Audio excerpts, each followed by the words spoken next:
Thank you for joining me for the Philosophy of Freedom. This is part one, the European Spark. And this series is not intended to be a textbook. It's supposed to be a conversation. It's meant to be thought-provoking, not neatly wrapped up in a bow. And you may not agree with everything I have to say, and that's okay. In fact, that's the point. The purpose of discourse is not to win an argument, it's to wrestle with the ideas, to evolve our processes and build better ways forward. Understanding the theory of governance can be very complicated, but it shouldn't be distant. These ideas belong to all of us. They are the inheritance of every citizen. And like any inheritance, they are not meant to sit in a display case. They are meant to be used.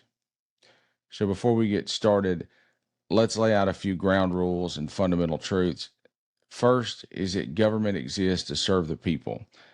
And by people, I mean all people under the jurisdiction of the United States. To govern rightly, we must draw a circle around everyone, billionaires and unhoused, CEOs and cashiers, the powerful and the vulnerable, because the purpose of government is to serve the best interest of that whole. That is the equity government should seek to provide, a balance where the needs of the many and the rights of the few are honored together, so that liberty belongs to everyone inside that circle. Secondly, that equity and equality are not the same.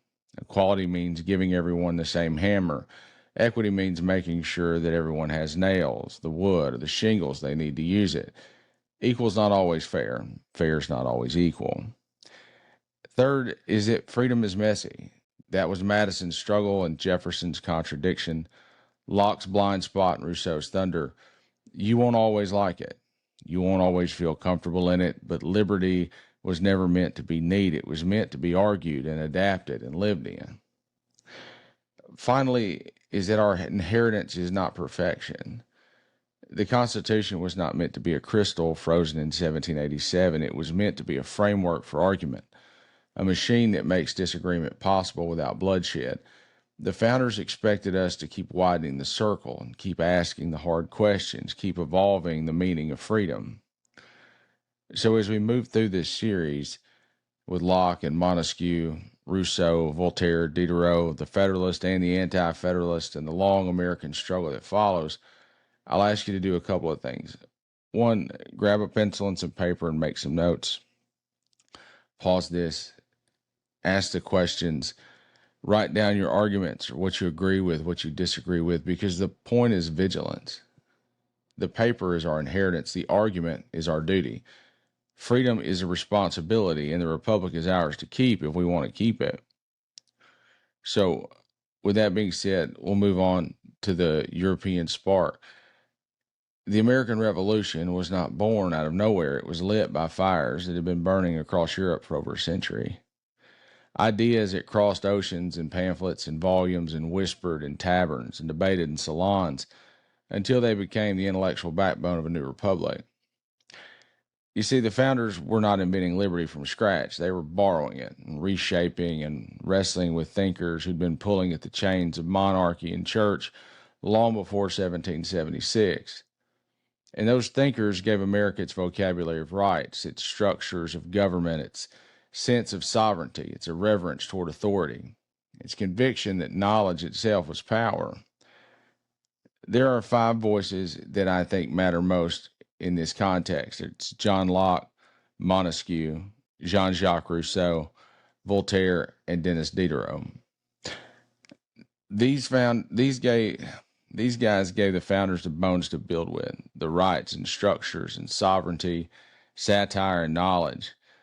But every one of them carried their own contradictions. Their brilliance lit liberty, and their failures scarred it. So this is their story and ours. John Locke wrote in exile. He was hunted by a crown that saw his words as treason. In the 1680s, after a failed rebellion against King Charles II, John Locke fled England for the safety of Holland. And there, living under the constant threat of imprisonment, he wrote 2 treatises of government and a letter concerning toleration. These will be our primary texts for these sections. These were not academic exercises. They were weapons and ideas that were so dangerous that had they been published openly in England, they would have cost him his life. John Locke's work became the intellectual backbone of the American Revolution. His ideas were carried across the Atlantic and copied into Jefferson's Declaration. Madison wrestled with them in the Federalist Papers and stitched them into the Constitution itself. Locke was no saint. His brilliance did light the fire of liberty, but his contradictions, like I said, they scarred it. His legacy is both the promise and the betrayal of our freedom. Locke began with a simple declaration that human beings are born free. He wrote that men, being by nature all free, equal, and independent, no one can be subjected to the political power of another, not without his own consent. This statement was a wrecking ball swung against the divine right of kings. If people are born free, then monarchs are not sacred. Authority requires consent, and without it, government is nothing but force dressed in robes. The founders carried that line straight into the Declaration of Independence, that all men are created equal and governments derive their just powers from the consent of the governed. Jefferson was channeling Locke almost word for word.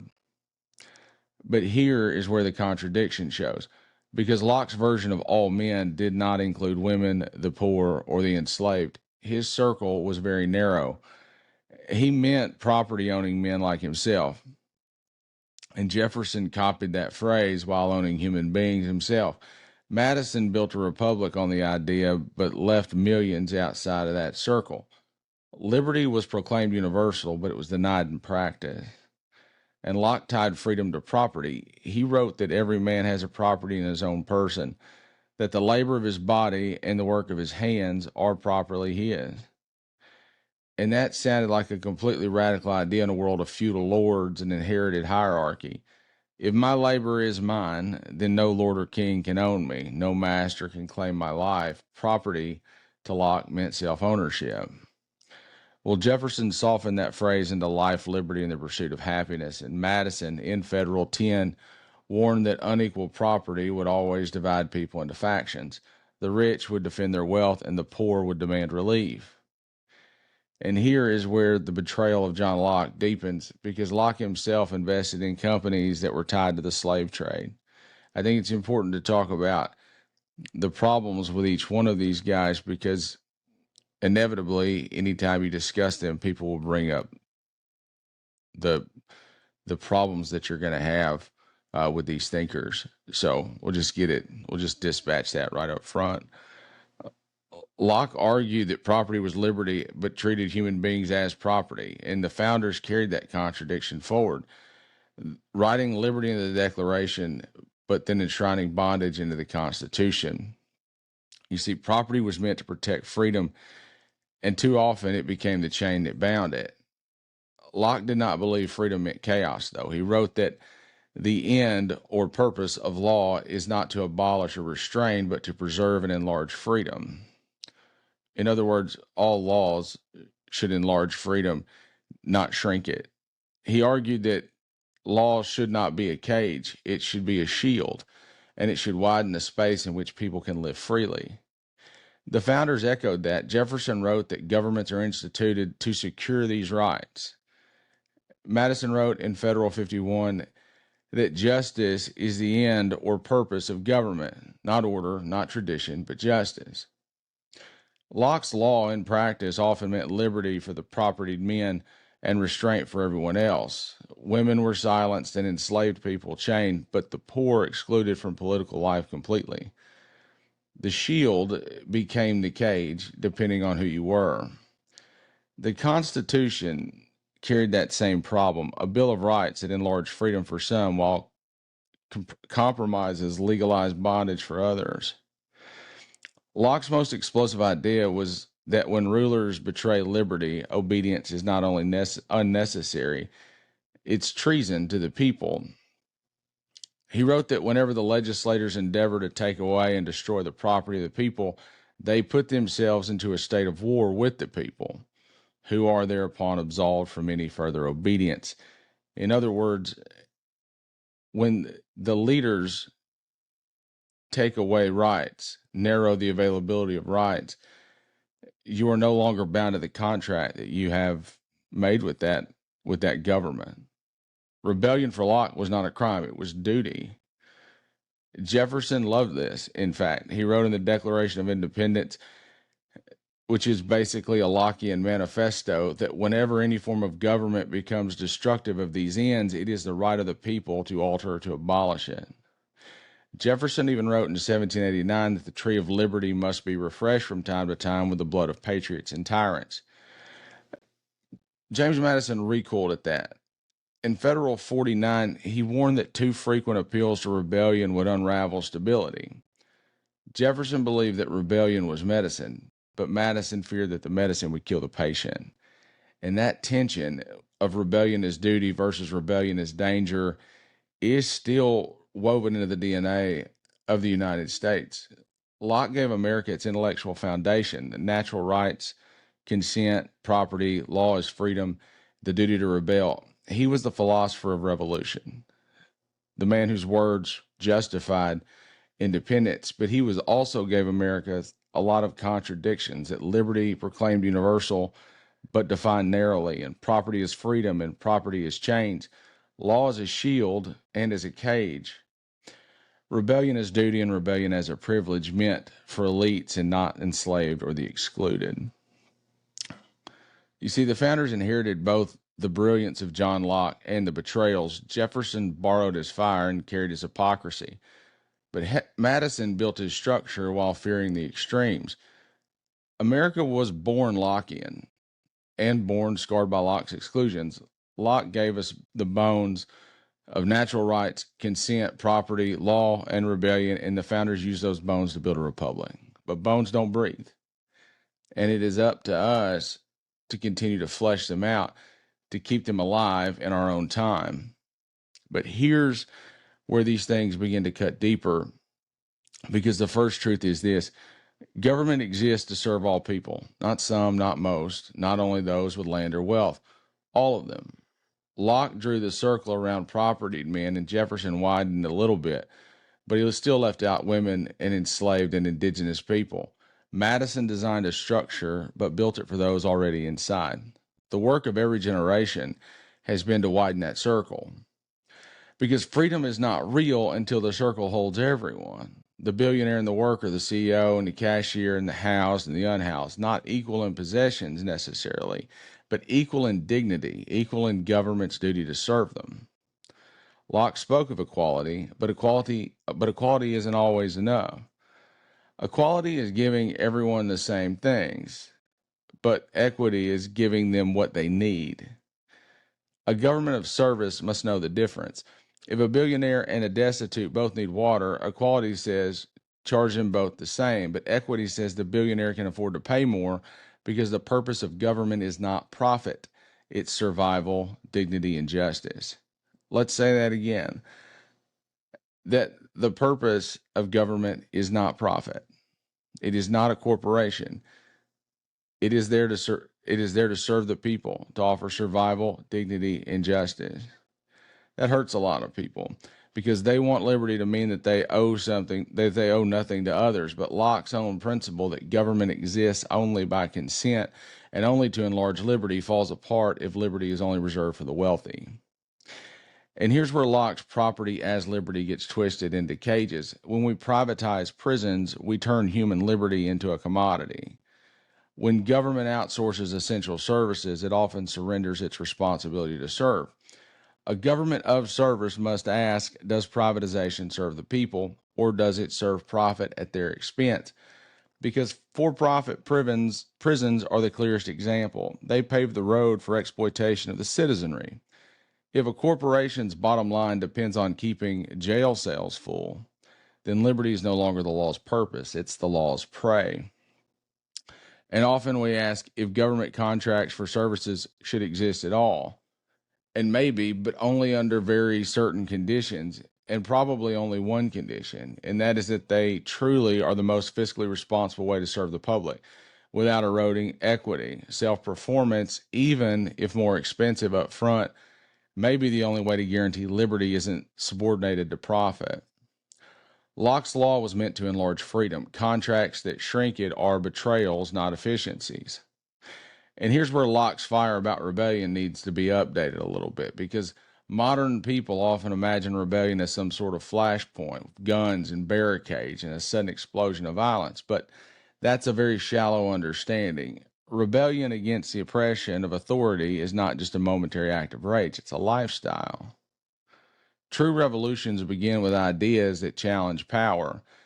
Before Lexington was Boston Harbor, before muskets, there were pamphlets, and before blood, there was satire and boycott and disruption. Violence is not the first step. It's always the last resort when all else has failed. Our society today is driven by profit. That means that the most powerful rebellions aren't always on the battlefield. They're in the marketplace. When you affect profit, you affect power. Boycotts and strikes and mass refusal, truth-telling, art, education, these are acts of rebellion. A life lived in defiance of oppression is more revolutionary than a single burst of violence. Locke gave us the principles of resistance that we must live the practice, daily, creative, nonviolent resistance that chips away at tyranny long before it erupts into blood. And this brings us back to the originalist trap. And some claim that the founders meant the Constitution to be preserved like a crystal, unchanged, worshipped, frozen in 1787. But that's completely false. Because Jefferson, Madison, and Hamilton, none of them were originalists. They were arguers and interpreters and pragmatists. They knew society would change and that culture would shift. New chains would always appear and old ones would break. Jefferson said it very plainly that the earth belongs to the living. What we've lost is not just Locke's clarity or the founders' words. We've lost the framework of discourse they expected us to keep alive. The habit of arguing in good faith about liberty, equity, power, and justice. They assumed we would never stop wrestling or arguing with these ideas, that we would never stop widening the circle. We would always be active in our own governance. Again, liberty is messy. It was messy in John Locke's time. It was messy in Philadelphia. It's messy now. And that's the point. Because if it isn't messy, it isn't free. So what do we do with John Locke now? We use him as the founders did, as a sparring partner, not a saint. We keep his insistence that liberty is natural, that consent is the root of power, and that law must enlarge freedom, that rebellion is a duty when rulers betray trust. But we have to name his exclusions. We refuse his hypocrisy. We widen the circle he drew too narrowly. We use his ideas as a litmus test for our own age. Ask the questions. Does this law enlarge freedom or does it shrink it? Does the government act by the consent of all the governed or only by the favored few? Does property serve liberty or does it chain it? Are our laws shields or cages? And when government betrays liberty, do we remember that obedience is not patriotism? Law's brilliance set up the Declaration of Independence. And again, his betrayals and contradictions are the scar on the Constitution. His bones became the American bones. But his questions, who is included, whose labor is your own, when does obedience end, are still ours to answer, because that's the legacy of John Locke, not a finished system, but an unfinished argument. An argument that we inherit and an argument we must continue, because if liberty is to mean anything at all. Montesquieu was an engineer, and where Locke thundered about natural rights, Montesquieu bent over the blueprints and studied how power behaved once flawed men got their hands on it. He was not hoping for angels. He was staring at corruption and asking, how do you build a system that survives this? His answer became the skeleton of the American Constitution, and James Madison called him essential. Hamilton echoed him in the Federalist Papers, and Jefferson admired the separation of powers as a safeguard against tyranny. Montesquieu gave the founders all of their architecture and his contradictions as well.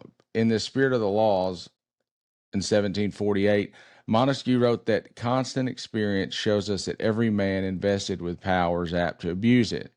He will carry his authority as far as it will go. And that's not speculation. That is the law of human nature. If you give anyone power, a king, a president, a priest, a banker, they will stretch it until it snaps. You see, Madison copied the principle almost word for word in Federal 51, where he said that if men were angels, no government would be necessary. And if angels were to govern men, neither external nor internal controls on government would be necessary.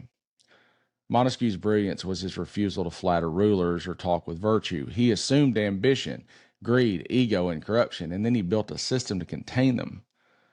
Montesquieu's first design was division. In the spirit of the laws, he warned, when the legislative and executive powers are united in the same person or in the same body of magistrates, there can be no liberty. Nor is there liberty if the power of judging is not separated from the legislative and executive. That's not poetry, but it is a blueprint. If one hand makes the law, enforces it, and judges it, that hand will close into a fist. The founders copied that directly, and Madison in Federal 47 declared that no political truth is certainly of greater intrinsic value. Articles 1, 2, and 3 of the Constitution are Montesquieu, written in American ink. Hamilton reinforced it in Federal 78, describing the judiciary as least dangerous because it held neither the sword nor the purse. And Montesquieu's walls between branches became America's walls. But Montesquieu knew separation was not enough. Walls on paper crumble if no one defends them, he said. He wrote that to prevent this abuse, it is necessary from the very nature of things that power should be a check to power. Madison echoed that and said that ambition must be made to counteract ambition. That's from Federal 51. The Constitution armed every branch with weapons against the others. Congress writes laws and the president vetoes those laws. Congress overrides the vetoes. The president appoints judges and the Senate confirms or rejects those judges. Courts strike down laws and legislatures amend the Constitution. That's all noise, conflict, and frustration. But these were not accidents. These were designed. Montesquieu's genius was his cynicism. He did not expect virtue to guard liberty. He expected rivalry to do it. Liberty, he taught, survives in struggle, not in harmony. You see, for Montesquieu, liberty was not a license. It was not chaos. It was balance. He wrote that political liberty is to be found only when there is no abuse of power. Liberty meant restraint. A society was not free because everyone could do as they please, but because government's power was moderated, checked, and restrained from crushing the people. The founders absorbed this very deeply. Jefferson admired separation as moderation. Madison declared justice to be the end of government, and neither believed in absolute liberty without structure. They believed liberty lived in tension, restrained government, balanced power, noisy conflict. But Montesquieu's vision carried poison as well as genius. He believed in climate theory. He argued that hot climates produce weak people prone to despotism, while cold climates produce vigorous people fit for liberty. That's a pseudoscience, and it was seized upon by imperialists and racists as justification for colonization. He condemned slavery in parts, but he tried to do it with irony, and his irony was so poor that he was often used by people that supported slavery. He was quoted as a defender of it. He assumed liberty meant balance among elites and aristocrats and balancing monarchs. His architecture was built for men of status, not for the masses. And like Locke, he left women out entirely. The founders inherited both sides, both the brilliance of structure and the blindness of exclusion, but they copied this architecture. Also, they copied his elitism. Montesquieu gave America this, that power corrupts, divide it, arm it against itself, moderate it, balance it. His realism became Madison's checks and balances, Hamilton's judiciary, and Jefferson's suspicion of consolidation.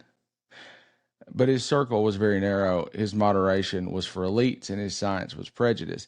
His voice against slavery was muffled. His silence on women was damning. The founders inherited that. Montesquieu's brilliance is that liberty lives in friction, not harmony. His blind spots remind us that structure alone isn't enough. When branches collude instead of collide, when elites align instead of compete, separation becomes theater. Liberty survives only if we keep ambition grinding against ambition, and then we widen the circle that he left too narrow. and now Jean-Jacques Rousseau. He lived as a fugitive of ideas, and his books were banned in France, condemned in Geneva, and burned in public squares. He spent a lot of his life on the run, carrying manuscripts like contraband, convinced he would be arrested at any moment, because his words threatened the very foundation of monarchy, church, and empire. Where Locke gave the world natural rights and Montesquieu built structure against power, Rousseau lit a fire under the very concept of freedom. He wrote not as a lawyer or an engineer, but as a prophet. His language was too sharp to be ignored, too wild to be contained. His words inspired revolutions and terrified republics. Rousseau opened The Social Contract of 1762 with a sentence that still rings like thunder to most.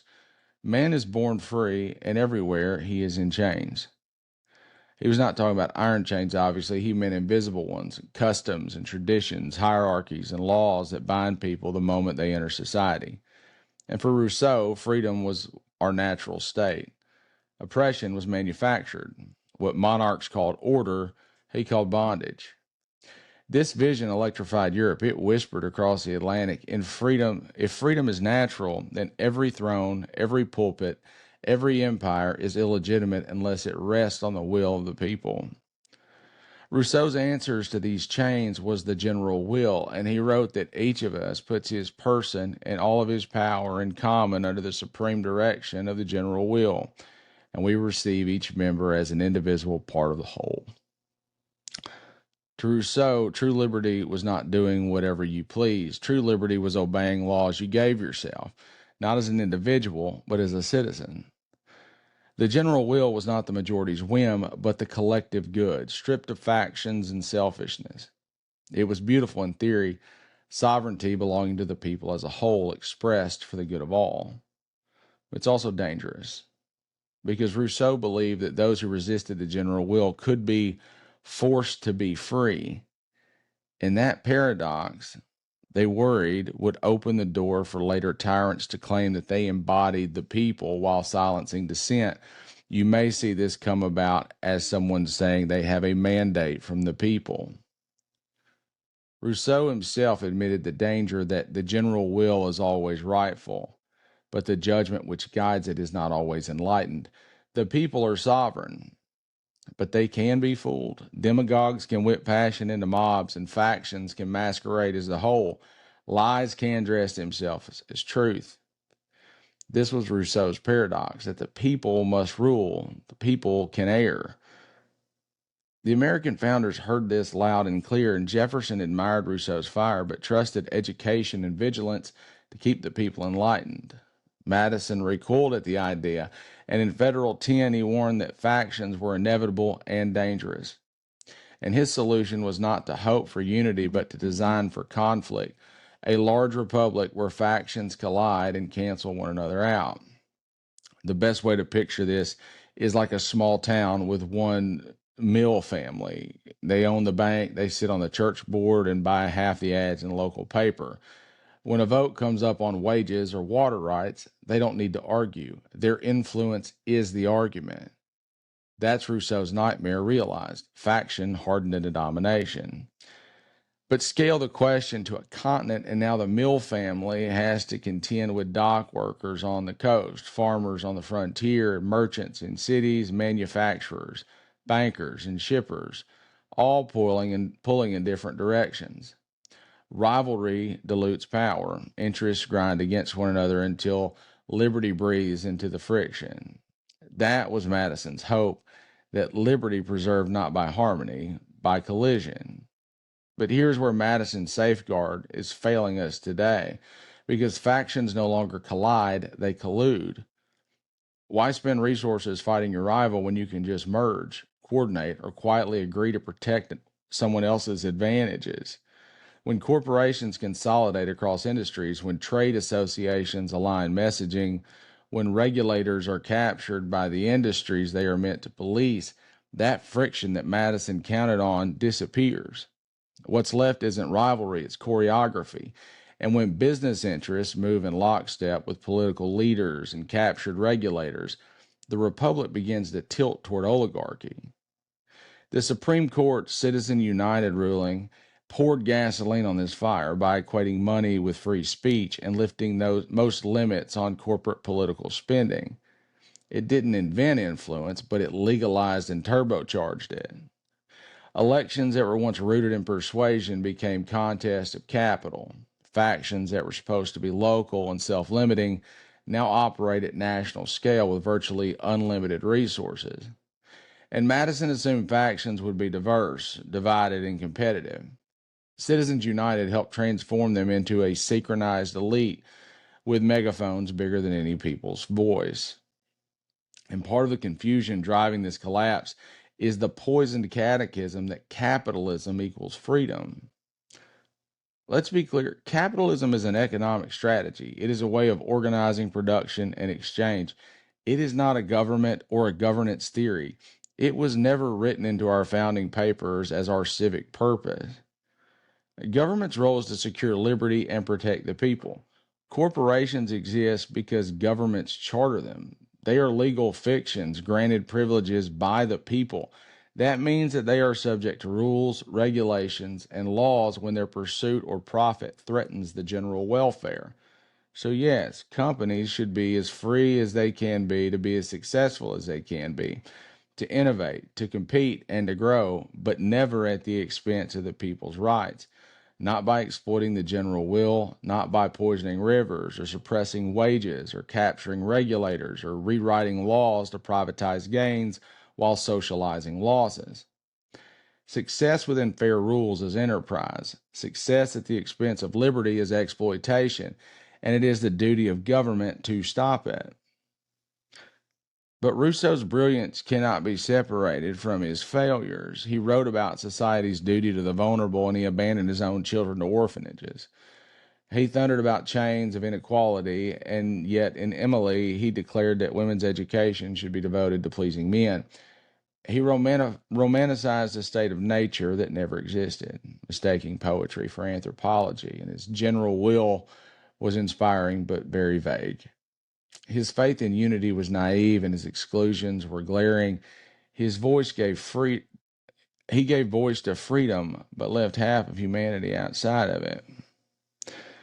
The American founders respected Rousseau, but at arm's length. Jefferson echoed his spirit of popular sovereignty, and Madison built his republic as a hedge against Rousseau's fire.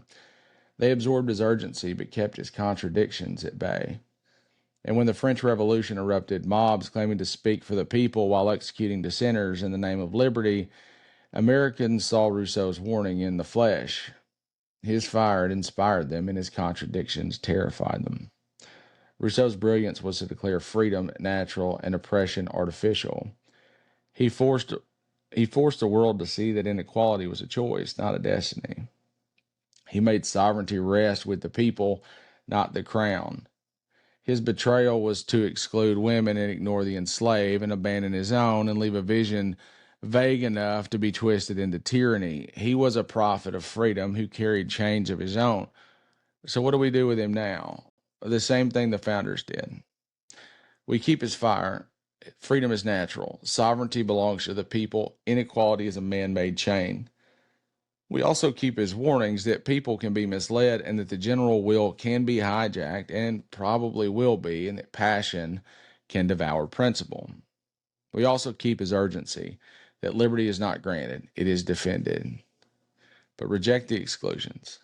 Name the hypocrisies. Widen the circle. We apply these questions from Rousseau to our own age. Are the chains that we live under natural or chosen? Do our laws serve the people or factions masquerading as a people? And are we mistaking mobs for sovereignty and passion for principle? These questions land squarely on the way we've confused economics with governance. Somewhere along the way, we accepted a poisoned catechism of capitalism equaling freedom. But capitalism is an economic strategy. It's a tool, not a government. Government exists to secure liberty and protect the people. Corporations exist because we allow them to exist. They are legal fictions, not sovereign entities, and they deserve to succeed when they innovate, compete, and create value, but not at the expense of people's rights or by exploiting the general will. You see, Madison believed that factions would collide with and cancel each other out in a large republic.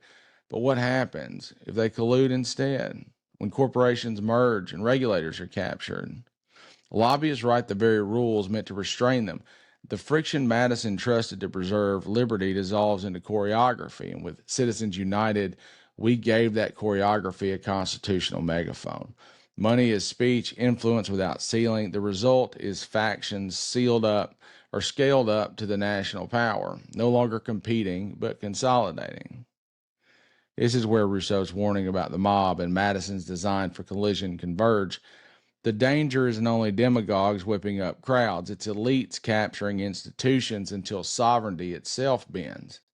And when the people protest or told any attempt to regulate or restrain the market is un-American, well, that reflex is the real cage, because a civic instinct trained to mistake checks on exploitation as an assault on liberty.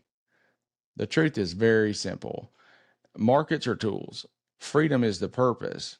Antitrust laws keep markets open, and campaign finance rules keep citizens sovereign. Labor standards keep contractors from becoming coercion. Public options ensure essentials are accessible, and transparency keeps truth in circulation. These aren't anti-capitalist. They are how a republic keeps capitalism from mutating into oligarchy. The idea that markets equal freedom didn't arrive by accident. It actually grew from Enlightenment roots like Locke's property and Smith's markets. That tied self-ownership to exchange as a cure for feudal bondage, and then rode the Industrial Revolution success stories to paint commerce as progress itself. The 20th century hardened the equation. The horrors of Stalinism and Maoism let Cold War rhetoric weld free enterprise to liberty, treating nearly any alternative as a slide toward tyranny. But the late century neoliberal turn of Reagan and Thatcher, deregulation and privatization, these were sold as personal liberation. Think tanks, PR networks, and business-friendly media repeated that story until it felt like common sense, that free markets equal freedom. People were persuaded by infrastructure, not just arguments. Schoolbook myths praised rugged individualism, and the media framed entrepreneurs as heroes and regulation as meddling. Donor-funded institutions produced research and op-eds and curricula that equated market outcomes with liberty. Law followed suit, expanding corporate personhood and money as speech. Fear politics did the rest. If you're branding even moderate proposals like public options, antitrust, and labor standards as un-American, the result is civic reflex, and any limit on market power looks like an attack on freedom, even when it's actually the republic defending the common good. So to break this spell, you have to separate the tool from the purpose. Markets are tools. Freedom is the purpose. Start from shared values. We want people to prosper and to be free, then name where guardrails enable freedom. Antitrust laws keeps markets open. Campaign finance rules keep citizens sovereign, and labor standards keep contracts from becoming coercion. You see, it's not anti-capitalist. It's just a republic remembering who it's for. Francois-Marie Arouet. The world knows him as his pen name, Voltaire, and he was one of the most dangerous men of the Enlightenment. Not because he raised armies or led revolts, but because he laughed at the powerful until their dignity cracked. Voltaire's weapon was ridicule. He wrote poems and plays and essays and satires and letters that mocked kings and priests and generals and hypocrites with such precision that they feared him more than soldiers. He spent time in the Bastille for his words. He was exiled for his jokes, and his books were banned, and they were burned across Europe. But still he wrote. And when Locke argued about rights, Montesquieu designed structures, and Rousseau thundered about sovereignty, Voltaire showed that freedom needs laughter, heresy, and dissent. He was not an architect of systems. He was a breaker of illusions. You see, Voltaire understood a simple truth. Ridicule is fatal to authority. A tyrant can withstand anger, and he can jail dissents and cut down rebels, but when people laugh at him, his robe becomes a costume and his crown just a trinket. His power is a joke. In his philosophical dictionary, Voltaire wrote, "It is dangerous to be right in matters on which the established authorities are wrong."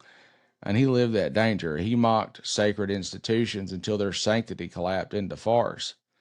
He refused reverence, and by doing so, he helped create space for liberty. One of Voltaire's sharpest lines still cuts today, that those who can make you believe absurdities can make you commit atrocities. And he saw superstition excused cruelty, how belief in witches justified executions, how blind faith in kings excused war, and how dogma sanctioned torture. Lies were not harmless, they bred violence. One reason was surrendered brutality followed. The founders absorbed this lesson. Jefferson defended a free press as liberty's lifeline. Madison built protections for speech, assembly, and conscience into the Bill of Rights, and their conviction was Voltairean. If absurdities are left unchallenged, atrocities are only a step away.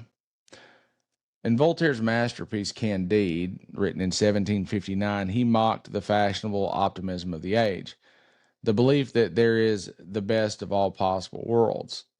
And through war and plague and disaster and betrayal, Candide's tutor, Pangloss, repeats that absurd refrain that all is for the best. And by the end, the phrase itself collapses under the weight of cruelty. Voltaire's conclusion was stark, that we must cultivate our garden.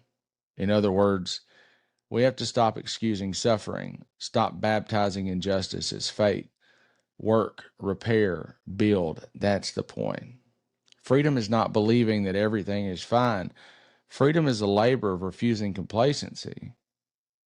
Jefferson echoed that sentiment when he warned against complacency and liberty, and Madison also when he insisted that the republic was not perfect but must be constantly repaired.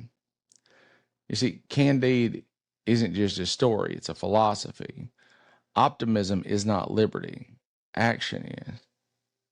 The American founders did not quote Voltaire as often as Locke or Montesquieu, but his spirit infused their work. Jefferson's insistence on press freedom was Voltairean. Madison's First Amendment protections carried his conviction that questioning authority is liberty's lifeblood. Remember that. Questioning authority is liberty's lifeblood. They borrowed Voltaire's courage, not his prejudices. They made his wit into law. Voltaire made freedom vivid. He mocked power until it looked ridiculous, and he warned that absurdities led to atrocities. He showed that optimism without work is complicity. So what should we do with Voltaire now? Well, we do what the founders did. We carry forward his laughter and his willingness to name absurdities and his refusal to bow to sacred claims. We sharpen them for an age of systems that can punish truth without firing a single shot. Voltaire taught that ridicule punctures power. Today's miracles of media and network platforms give ridicule an unprecedented reach, so long as they're allowed to have that reach.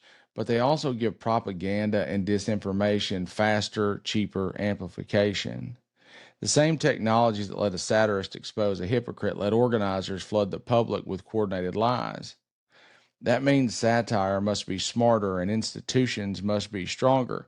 Satire that punches up, media that fact checks and explains, and laws that protect the circulation of truth while penalizing deliberate falsehoods designed to harm civic life. We are seeing pressure on the press that echoes the old tactics Voltaire fought for. Lawsuits that can bury investigation through legal bills, of political leaders publicly branding reporters as enemies, and regulatory threats that can chill broadcast content. Major news organizations and industry leaders have warned that high-value defamation suits and regulatory posturing are being used as anti-press playbooks and in intimate and fiscally and financially strained outlets. They intimidate and financially strain outlets. These are not abstract worries. They are concrete tactics that make speak dangerous by making it costly.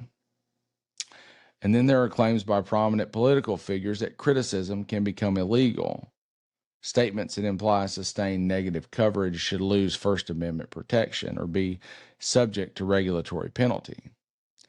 Those statements, repeated from podiums and on camera, stacked together with lawsuits and threats to create an ecosystem where dissent is costly and disfavored. You see, Voltaire warned that those who can make you believe absurdities can make you commit atrocities. And today, the chain runs absurdities to normalizing cruelty to legal and regulatory pressure that narrows a space for dissent. The difference between Voltaire's era and ours is scale. You see, a single lie can be amplified into a national narrative in hours. A legal threat can dry up a newsroom's resources overnight. That makes the responsibility of institutions, strong, independent journalism, robust public interest broadcasting, and transparent regulatory processes, and an independent judiciary more vital than ever. So, how do we answer this? Practically, anyway. You protect the press structurally. You defend reporting institutions from predatory suits. Better anti-SLAPP laws, fee-shifting rules, and resources for public interest litigation.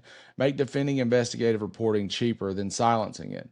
Defend platform speech and context, and push platforms to prioritize context and source labeling, not censorship, so that satire and critical commentary are clearly framed and the public can evaluate claims quickly. You have to strengthen media literacy. Voltaire's lamp shone brightest where people read critically. Civic education that teaches how to evaluate sources, spot manipulation, and keep irony, satire in context will blunt the effect of propaganda. Use satire strategically. Laughter still works, but it must be accompanied by documentation. A good modern Voltaire would pair ridicule with receipts, mock absurdity, and then show the evidence. That's how ridicule becomes reform rather than mere entertainment. We have to preserve the legal norms and insist that claims of illegality for critical speech be answered in courts, not executed by executive posturing. If leaders suggest regulation of criticism, demand clear statutory basis and judicial review, not administrative fiat. You see, Voltaire's core lesson is that freedom needs both statutes and spirit. Statutes protect institutions, and spirit keeps citizens from bowing. If we let ridicule die out or let legal pressure and regulatory theater shrink the space for dissent, we lose both halves. Voltaire laughed because laughter made power fragile, but he also wrote because words mattered. Today we must keep laughing and keep filing. Laughing in public squares and filing in courtrooms, building civic culture and legal armor in tandem. The risk isn't only a tyrant with a uniform, it's a culture that makes protest expensive and criticism dangerous.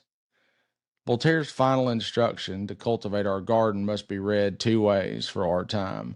First, that we tend the soil of civic life with education and associations and local institutions, and plant defenses that keep satire and the truth from being bulldozed by legal or political intimidation. The Republic needs both wit and law, ridicule sharp enough to show absurdity, and rules strong enough to protect the right to show it. Dennis Diderot didn't lead armies. He didn't storm palaces or draft constitutions. His rebellion was quieter, but he was no less dangerous. He believed knowledge itself was revolutionary, that ignorance was tyranny's favorite weapon, and that truth, once made accessible, could unravel empires. His weapon was the Encyclopedia, written from 1751 to 1772. It's a sprawling project that sought to gather all human knowledge, science, philosophy, history, mechanics, art, and put it into the hands of the public. To us, in an age of instant information, that may sound ordinary, but in the 18th century Europe, it was explosive. The encyclopedia was not just a collection of facts, it was a declaration of war against monopolies of knowledge. The church, the monarchy, and the aristocracy, who hoarded information to maintain their authority.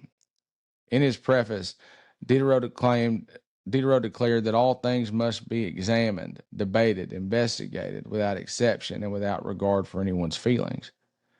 That line was blasphemy, that no subject was sacred, that no authority beyond question, and no dogma immune from investigation.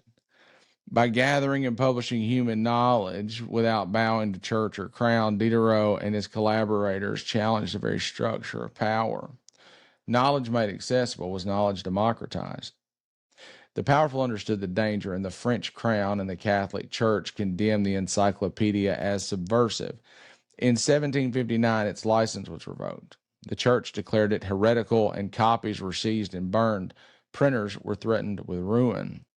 And still, Diderot pressed on. He smuggled entries, he printed under false covers, and built an underground network of knowledge.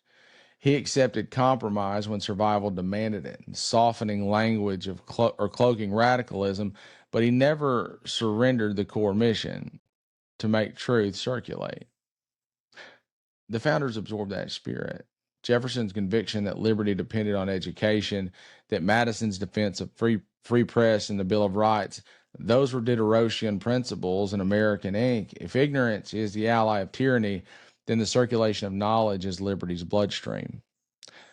Diderot's achievement was not perfection, it was possibility. He showed that liberty cannot survive without knowledge, and that knowledge cannot survive if it is hoarded. He made truth political. He made inquiry itself a rebellion. The American experiment carried his torch. Jefferson's line, if a nation expects to be ignorant and free, it expects that what never was and never will be. It could have been lifted from Diderot. Madison's First Amendment protections were a shield forged from the same fire. Diderot's bones are in our institutions, in schools and libraries and free presses. His contradictions scar us, but his principles still matter. Ignorance is bondage, and knowledge is liberty. So what do? We need to sharpen his lessons for an age drowning in information, that some of it's true and much of it's been weaponized. The old tyranny hoarded knowledge. The new tyranny floods us with noise until truth itself drowns. Disinformation campaigns, propaganda networks, and algorithmic feeds exploit the same vulnerability Diderot named: ignorance. Only now ignorance is imposed by scarcity. It's manufactured by overload. The same question remains, though. Does knowledge circulate freely, or does it empower the people? Is it distorted, captured, and manipulated to serve factions? You see, when industries capture regulators and keep the public in the dark about toxins in water, that is ignorance is policy. When money is declared speech and floods elections with dark cash, that is ignorance disguised as liberty. When states ban books to erase the voices of marginalized communities, they are deliberately narrowing empathy. They are telling children that your experience is not worth hearing, and that the lives of others do not deserve your understanding. That is ignorance sanctified by law. When public education is reduced to a machine for standardized test scores, teachers are shackled, and their hands are tied to answer multiple choice questions instead of guiding broader conversations about history, philosophy, and lived experience. That is the ignorance dressed up as rigor. It restricts thought instead of cultivating it. Diderot would recognize every one of these tactics. They are updated versions of the bans and burnings he fought for. Quieter, bureaucratic, dressed in modern rhetoric, but still designed to keep people in chains. The answer is not simply more information, it is civic infrastructure, antitrust for ideas, breakup of monopolies of information so that no single platform or political machine controls the flow of truth. Transparency, make algorithms and campaign spending and lobbying visible so the people can see who's pulling the strings. We need education that cultivates thought and free teachers to teach empathy, history, and civic literacy and critical inquiry, not just to coach students through tests. Access to diverse voices, protect libraries, and open internet, and curricula that reflect the full range of human experience. Remember, companies should succeed, innovate, and grow, but never at the expense of people's rights to know or by exploiting ignorance. Profit built on narrowing access to truth and silencing teachers or erasing lived experience isn't ingenuity, it's exploitation. And Diderot's rebellion was to make knowledge circulate. Ours must be to keep truth from drowning in lies and to defend against ignorance disguised as order. Because ignorance still breeds bondage, and liberty still lives where knowledge is free, diverse, and open to all. This is supposed to serve as a foundation for understanding the ideals that were instrumental in the founding. And these five thinkers also serve to highlight the modern concerns. People don't change. Power doesn't change. The names change and the tools change, but the challenge itself is still the same. Locke thundered about rights while holding stock in slavery. Montesquieu engineered checks but trusted aristocrats to keep liberty safe. And Rousseau declared all men free and abandoned his own children. Voltaire laughed at kings. Diderot democratized knowledge. Their brilliance shaped us. Their failures scarred us. But it is our job, and it's the same as theirs. It's to argue and to test and to demand better, to widen the circle. We are past the time when taking someone's word for something is acceptable. Authority no longer comes robed in ermine and crowned with jewels. It comes dressed in suits with donor lists and lobbyists, and it says, trust me. But we can't. The founders didn't, the Enlightenment thinkers didn't, and we shouldn't either.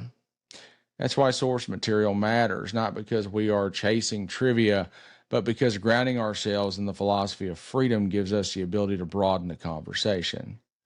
If you've read Locke, you can recognize when someone twists his words about property. If you've read Rousseau, you know when the people's will is being hijacked by a demagogue. If you've read Montesquieu, you can see when branches collude instead of collide. If you've read Voltaire, you can tell when absurdities are hardening into cruelty. And if you've read Diderot, you can spot when knowledge is being narrowed instead of widened.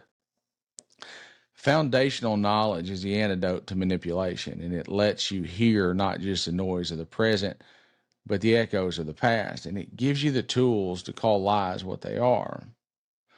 So, let's get wider. Let's broaden this conversation. Part 1 was the European spark. Part 2 will be the American fire. The arguments of the Federalists and the Anti-Federalists who took these European ideas and tried to hammer them into a frame of government. We'll sit with Madison and Hamilton and Jay and Brutus and Cato, and we'll see how they wrestled with the same contradictions: liberty and power and equality and exclusion and order and rebellion. Now, if you want to prepare for the next one, I can give you the sources that will widen your footing on this. Bernard Bailyn's The Ideological Origins of the American Revolution. It's a Pulitzer Prize winner. It's considered a classic. It's mostly about pamphlets and sermons and how those carried radical ideas into the American streets, how information was carried. John Rakoff, Original Meanings, Politics, and Ideas in the Making of the Constitution. This is an exploration of words and arguments and intentions that were debated in 1787 and why original intent is more complicated than the slogans we get today. Also, the Federalist Papers, especially Federal 10, 51, and 78. Madison and Hamilton were wrestling with Montesquieu, Locke, and Rousseau in real time. The Anti-Federalist Papers, Brutus, Cato, Sentinel, and the others surrounding the alarms that still echo today about scale and consolidation. Always, I use the Declaration of Independence and the Constitution itself.